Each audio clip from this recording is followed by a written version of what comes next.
It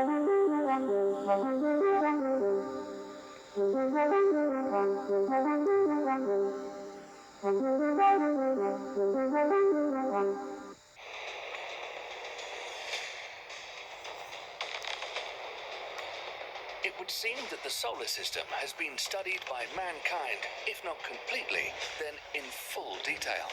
The planets have all been identified for a long time. Rovers have been traveling on Mars for a while. Comets and asteroids have been almost counted by name, and even the soil from one of them was taken and delivered to Earth for research. But this is where the scientists were dumbfounded.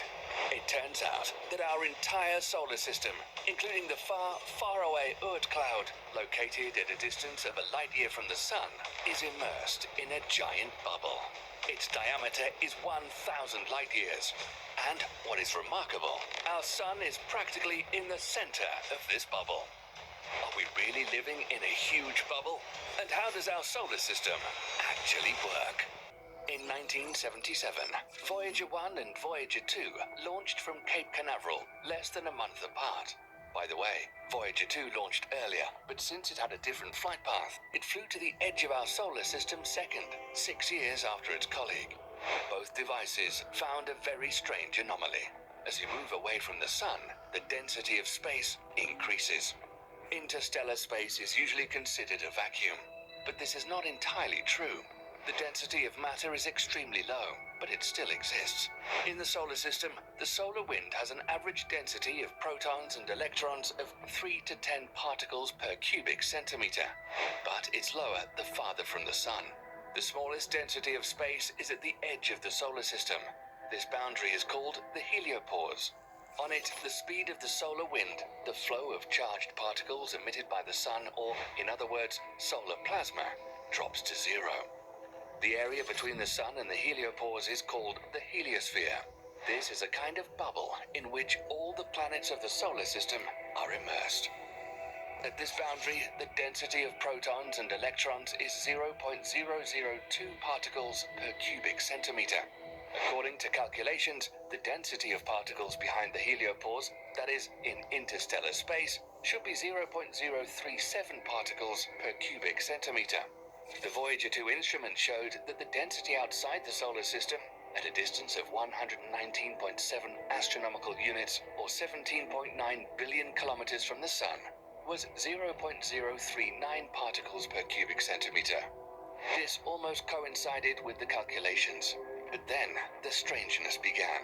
At a distance of 124.2 astronomical units, or 18.5 billion kilometers, the density was 0.12 particles per cubic centimeter. Why is the density increasing?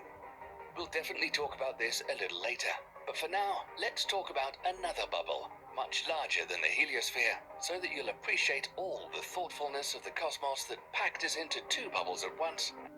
Welcome to X-ray. And understand the relationship between them.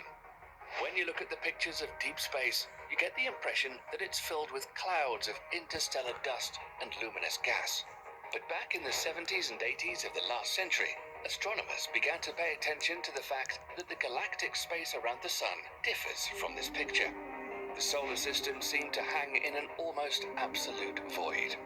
This year, scientists at the Harvard-Smithsonian Center for Astrophysics, CFA, proved that yes, we really are in a kind of void. They conducted the most complex computer simulations, creating a three-dimensional reconstruction of space and time. The study showed that the Sun and Earth are located almost in the center of a giant bubble with a diameter of 1,000 light years, which they called the local bubble. According to calculations, it began to form about 14 million years ago. For this, it's necessary that about 15 supernovae explode over several million years. This series of explosions pushed the interstellar gas outward with the pressure of light, creating a bubble-like structure with a dense surface at the boundary.